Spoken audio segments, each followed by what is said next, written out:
সকাল 9টা বাজে বা তারও বেশি বেজে যেতে পারে, ঘড়ি দেখি নাই। আর এখানে আম্মু এটা হচ্ছে উটের মাংস কাটছে, আজকে উটের মাংস রান্না করবে।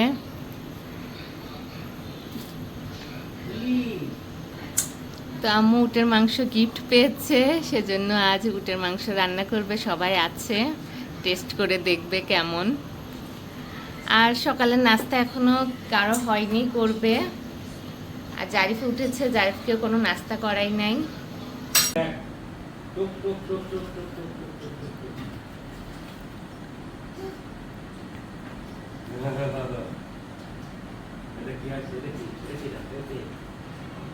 ওরে মাথায় হাত দিয়েছে, ওরে আমার মাথা গেল।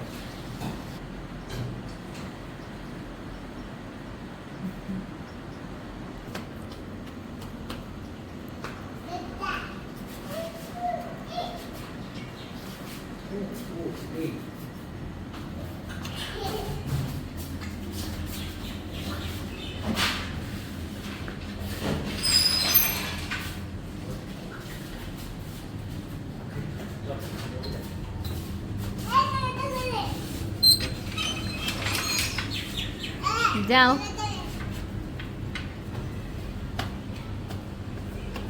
আমি দেখতে এসেছি, তুমি যাও।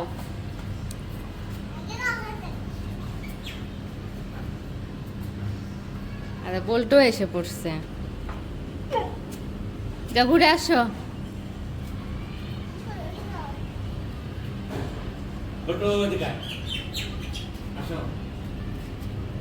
আস্তে আস্তে হাত দিও না বাচ্চা, দাঁড়াও, ও যাবে। দাঁড়াও দাঁড়াও দাঁড়াও, তুমি যাবে এদিক দিয়ে, চললেন শুধু যাচ্ছে যাচ্ছে, চলো আস্তে।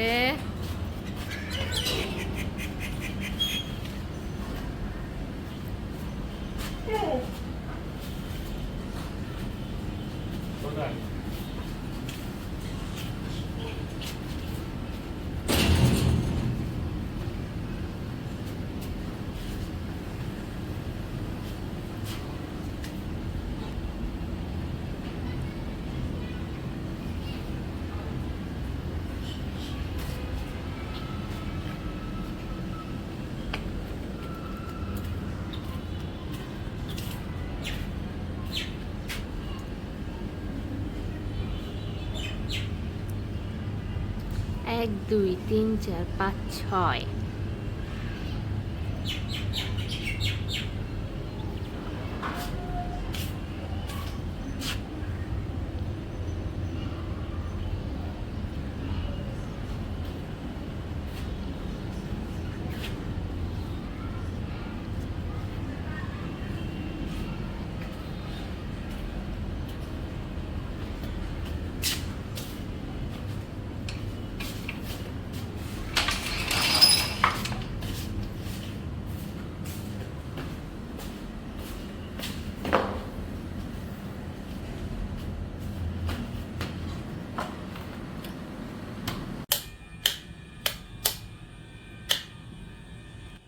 আসসালামু আলাইকুম, নতুন আরেকটি ব্লগে আপনাদের সবাইকে স্বাগতম। সকাল থেকে ওইভাবে ওয়েলকাম করতে পারছিলাম না, সকাল থেকে তো ব্লগ শুরু করেছি, মানে হচ্ছে এখন কয়টা বাজে, 10টা বেজে যেতে পারে। সকাল সকাল উঠে এই তো জারিফের সাথে আর কি বলবো, কি রাত পার করেছি। সকালবেলা কারেন্ট ডিস্টার্ব, সকালবেলা না, কাল রাতে কারেন্ট ডিস্টার্ব করেছে, কি যেন সমস্যা হয়েছিল, ভোল্টেজ কম ছিল, ফ্যান চলে না, কারেন্টটা আসে যায়। তারপর আইপিএস ছিল বলে বেঁচে গিয়েছি। তাছাড়াও আমার বেডরুমটা তো অল টাইমই গরম, একটা ফ্যানে তো কাজ হয় না। আর যে দেয়াল ফ্যানটা ছিল সেটা তো খুলে নিয়ে আমি আমার বাসায় লাগিয়েছি। তো ছোট ফ্যানটা চালিয়েছিলাম, কিন্তু ওইটা বাতাস লাগছিল না তাই। আর মশা, প্রচুর মশার জন্য তো মশারি ছাড়া উপায় নাই। মশারি যদি না দিতাম তারপরও গরম অনেকখানি কম লাগতো, কিন্তু মশারি দিলে ওই যে বাতাস কম ঢুকতে পারে, তাই অনেক গরম লাগে। এই গরম সেই হাঁসফাঁস করতে করতে রাত পার করেছি।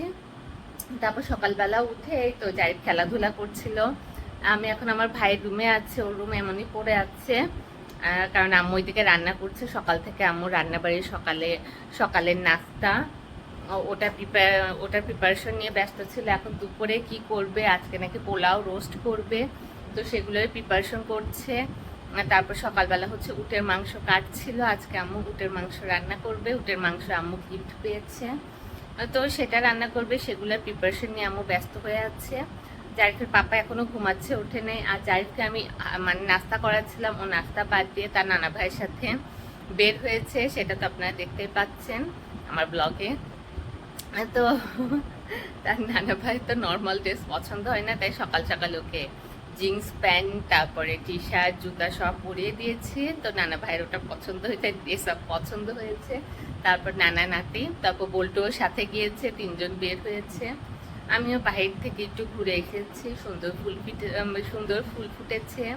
তারপর হচ্ছে কোয়েল পাখি অনেক বেড়ে গেছে এখন, মাশাআল্লাহ 10টা কোয়েল পাখি, তারপরে 5টা কোয়েল পাখি ডিম দিচ্ছে, মাশাআল্লাহ।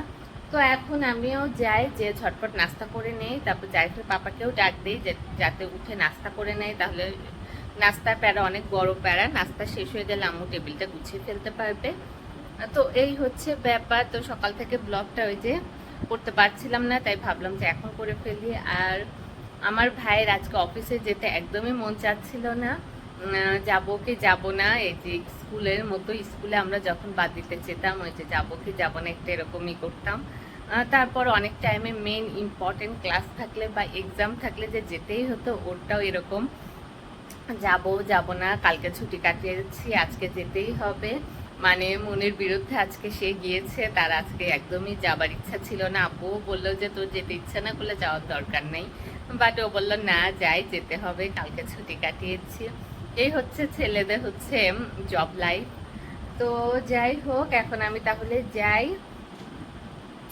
আমার বেডরুমটাও তো ওরকম পড়ে আছে। আবার আজকে জারিফের পাপা হচ্ছে চলে যাবে, কাল থেকে ওনার অফিস। তো আম্মু দুপুরে রান্নার প্রিপারেশনের পাশাপাশি ওনার জন্য কিছু খাবার রান্না করে দিচ্ছে। তো এই উনি মাংস খেতে খেতে নাকি বোর হয়ে গেছে, তাই আম্মু ওনার জন্য মাছের তরকারি রান্না করে দিবে, প্লাস সবজি দিবে, আর মাংস তো দিচ্ছেই। তো এটাও একটা প্যারা, তো ওটাও আম্মু করছে, সব কিছুই করছে। আসলে সবাই সব কিছু পারে না, যেমন আমার আম্মু যেরকম রান্না বাড়িতে এখন এজ হয়ে যাচ্ছে, রান্না বাড়ি করতে পারে মানে যে মানে সে পারে, মানে সবার জন্য করতে পারবে, তা এক এক সিচুয়েশন। যেমন এখন মানে হচ্ছে জারিফের পাপার এখন দরকার, মানে এইসব দরকারটা আম্মু হচ্ছে এড়িয়ে যেতে পারে না, অনেকে এড়িয়ে যেতে পারে ইজিলি। তো সেজন্য আম্মুর কষ্ট হলেও আম্মু রেডি করে দিচ্ছে। আর আমারটা হচ্ছে আম্মু যেরকম করতে পারে আমি ওরকম করতে পারি না, আর আমার করার ইচ্ছাও নাই, কারণ আম্মু হচ্ছে নিজের শরীরের উপরে চাপ দিয়ে, তারপর হচ্ছে হাজার মানে ঝামেলা মানে সহ্য করেও মানে অন্যের কথা বেশি ভাবে। তো এটাও এক টাইমে হচ্ছে টেক ফর গ্রান্টেড হয়ে যায়, বা সবাই ভাবে ও তো করতেই পারে, ওর জন্য করেছে, এর জন্য করেছে, বা হচ্ছে সিম্পল, এখন আর একবার করলে কি হয়ে যায়, ওই আর একবার করতে করতে অনেকবার হয়ে যায়। সেজন্য আমার ওরকম বেশি মানে নিজের উপর চাপ দিয়ে, নিজেকে ঝামেলা দিয়ে, বা এই তো নিজেকে কষ্ট দিয়ে এরকম কোনো কিছু করার আমার ইচ্ছা নেই। আর রান্না বাড়ি হচ্ছে আমার যতটুকু না হলেই না, আমি এতটুকু করি। তো এই হচ্ছে ব্যাপার। তো যাই হোক, আর এখানে এসে তো বললাম না, এক একজনের এক একটা অভ্যস্ত। যেমন আমার হচ্ছে আম্মুর রান্না ভালো লাগে, তো এখানে এসে পুরি পাইচা যা আছে কুরবানিদের যে আনন্দ বা যে খাওয়া দাওয়া সব করে ফেলেছে আলহামদুলিল্লাহ। আর কয়েকদিন এখানে থাকবো, জারিফের কি অবস্থা দেখবো, এরপরে ওখানে যেতে হবে। জারিফের পাপা চলে গেলে পরে তো বাড়ির অবস্থা আরও, এখন খালি আছে এক অবস্থা, আবার একজন বসবাস করলে পরে আর এক অবস্থা হবে। সেজন্য দেখি বেশি দিন হয়তো থাকতে পারবো না, ঝটপটই যেতে হবে। তো এই তাহলে ঠিক আছে, এখন ওনাকে ডাক দিয়ে দুজন নাস্তা করে নেই, আর টুকিটাকে যে কাজগুলো আছে সেগুলো করে ফেলি।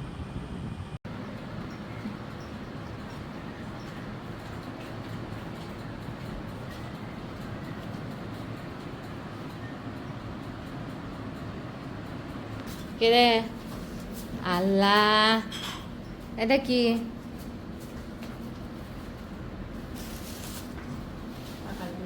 খায় আর বাঁকা করে দেখায়। চিপস খাওয়ার সময় অন্য কিছু খাওয়ার সময় এমন করে না। এটার থেকে লেস লেস ভালো। ওগুলা তো রিয়েল আলুর মতো লাগে, রিয়েল আলুই তো। এই কি খাচ্ছ? কি খাচ্ছ তুমি? নাস্তা করো, আসো। রুটি খাওয়াই, মাংস খাওয়াই, আসো নাস্তা করো। এখানে রান্নাবাড়ির প্রিপারেশন হচ্ছে। এখানে রোস্টের মাংস আছে, আর আব্বু এই যে রোস্টের মশলা নিয়ে আসলো। এছাড়া সব কিছু রেডি করে রেখেছে আম্মু, এক একটা করে কাজ আগিয়ে রাখছে। এটা হয়তো উটের মাংস, আর এই তো পাইছে, এখনো চলছে। এই আস্তে আস্তে করে সব গুছিয়ে নিচ্ছে। তো এখন যাই ঝটপট নাস্তা করে ফেলি। জাইফের পাপা তো উঠি উঠি করে উঠছেই না। নাস্তা টেবিলে দেওয়া হয়েছে, ফ্যান চলছে, সব জমে যাচ্ছে। জারিফ, আর এদিকে জারিফ কি করছে? এই যে পলাচ্ছে আমার থেকে, চিপস যদি কেড়ে নেই।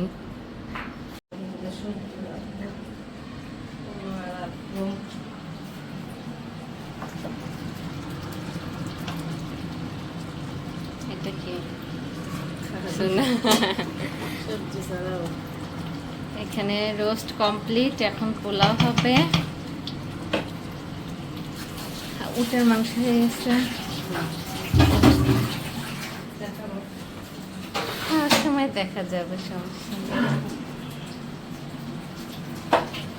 এই তো এখানে উটের মাংস রোস্ট কমপ্লিট, এখন শুধু সাদা পোলাও হবে। সবজি রান্না করবে, মাছ রান্না করবে, আরও অনেক রান্না আছে। আর ওইদিকে জারিফ ঘুমিয়ে পড়েছে। এদিকে আম্মু আম কেটে দিল মাত্র, এখন ওইদিকে নিয়ে যায়। জারিফের পাপা আছে, তো আমি আর জারিফের পাপা এখন খাবো। আব্বু বাহিরে গেছে, আর আমার ভাই তো অফিসে। কয়টা বাজে? এই তো 12টা 10 বেজে গেছে। জারিফের পাপা তো আজকে চলেও যাবে, প্যাকিংও আছে। তো ঠিক আছে।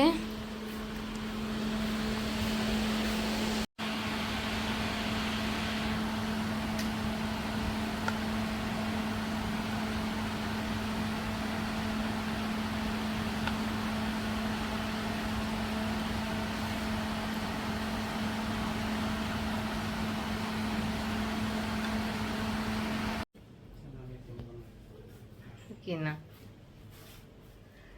জারিফ এখন ঘুমাচ্ছে, পাশ দিয়ে একজন গেল।